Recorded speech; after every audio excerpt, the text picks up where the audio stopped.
KXTC Podcast. Les samedis 19 et dimanche 20 juin 2021, à l'Estac, quartier authentique de Marseille, aura lieu la 3e édition du Printemps du Polar. Nous avons demandé à Bernard Vitiello, organisateur, des renseignements complémentaires sur cette manifestation. Elle va se dérouler à l'Estac, un quartier très apprécié non seulement des Marseillais mais de beaucoup de touristes, parce que ce fut pendant très longtemps une sorte de capitale sud de peintres. Beaucoup de peintres comme Cézanne, Seurat ou d'autres sont venus peindre ce décor magnifique. C'est un endroit où la culture, l'éducation sont mises en avant, sont très actifs. Là, il s'agit de la 3e édition du Printemps du Polar, qui se déroulera sur un week-end, en l'occurrence le samedi 19 et le dimanche 20 juin prochain. Un salon qui regroupe essentiellement que des auteurs. Alors, je préfère parler plutôt que de polar, de littérature noire. Une trentaine d'auteurs. Alors, les genres, ça va du roman d'enquête au thriller, en passant par des novellas qui frisent parfois avec le fantastique, voire la science-fiction. C'est un salon où sont bien entendu conviés beaucoup de Marseillais, mais il y a aussi des Varois.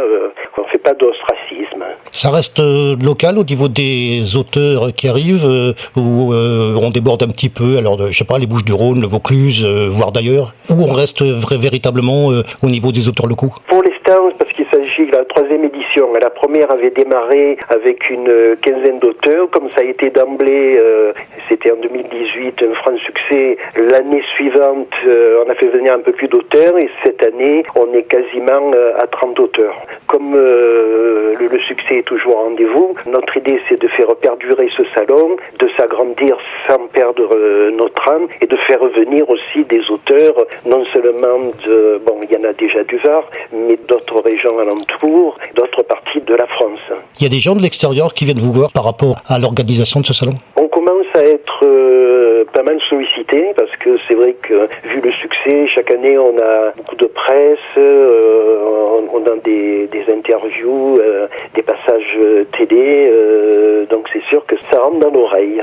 Il y a quelque chose, puisque on a eu le plaisir d'abord de se rencontrer, je parle au téléphone, très bon contact, et on a donc véritablement une affinité sur l'organisation du salon, tout ce qui est organisation, on en a parlé, et puis par contre on a justement évoqué cette création de salon qui justement, comme vous le dites, on est à sa 3e édition, et j'aimerais que vous me disiez comment est né ce salon, parce que je pense que c'est une belle histoire à raconter. Il est né en fait de retrouvailles entre Gilbert Spinelli, une personnalité très connue et très appréciée de l'Estac, où il vit depuis des temps immémoriaux. On s'est retrouvés, c'était un vieil ami de collège. Puis un jour, il me dit, écoute Bernard, maintenant qu'on s'est retrouvés, je te lâche plus, je voudrais monter un salon du livre à l'Estac, je m'occupe de l'orga, tu t'occupes des auteurs. Et je lui ai fait une proposition plus fine, je lui ai dit, écoute, je te propose mieux. Depuis 2012, qui était la dernière édition des Terrasses du Polar à Marseille, sur le cours Julien, Terrasse du Polar qu'a animé pendant des années Bruno Richard. Depuis 2012, qui était la dernière édition, Marseille, 2e ville de France, n'avait plus de salon du Polar. C'est comme ça que ce salon est né, avec de l'huile de coude, avec beaucoup de force aussi, non seulement entre nous deux, mais avec toutes les équipes de gens qui gravitent autour de nous, du centre social, et le CIQ, le syndicat des initiatives, bien entendu, qui est l'organisateur principal désormais. D'année en année, le salon s'affine, reçoit de plus en plus de monde, et je dirais qu'aujourd'hui, notre seul souci, c'est pas tellement de grandir, puisqu'on grandit, c'est surtout de grandir sans perdre notre âme, sans perdre ce qui jusqu'à maintenant a fait, je dirais, la qualité première de ce salon, c'est-à-dire un salon très convivial, basé sur l'amitié, sur le partage, entre auteurs, bien entendu, mais aussi entre nous, auteurs, et les nombreux lecteurs qui viennent nous voir, avec qui nous avons des échanges extraordinaires. C'est vraiment ce pôle organisation, auteur, lecteur. Je pense que c'est une des caractéristiques essentielles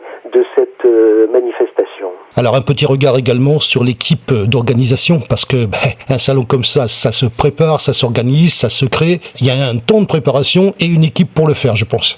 Tout à fait. En fait, aujourd'hui, outre votre serviteur et Gilbert Spinelli, il y a Philippe Sumonti, responsable de l'Office des tourismes, Patrick Coulon, qui, en plus d'être un excellent auteur, pas que de littérature noire d'ailleurs, a également un passé d'éditeur. C'est lui qui avait créé, avec François Thomazeau, les éditions Les Cahiers. Et enfin, Bruno Richard, qui est un grand organisateur et animateur de salons. C'est lui qui avait créé les Terrasses du Polar à Marseille, qui a duré pendant un bon nombre d'années, mais qui a créé bien avant ça d'autres manifestations.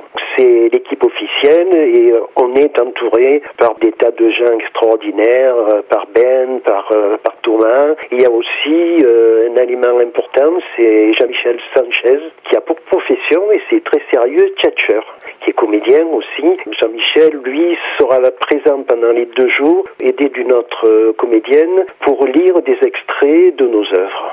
Ce salon est vraiment le salon par excellence de la convivialité. Nous recevons aussi des gens qui viennent d'autres départements, en particulier du Var. Nous-mêmes sommes reçus assez régulièrement dans des salons du Var où il y a toujours un magnifique accueil. Moi, j'ai participé plusieurs fois au salon de la Croix-Valmer, par exemple. Je dirais que c'est entre nos départements, c'est une vraie synergie qui, au fil du temps, s'est installée et perdure. KXTC Podcast.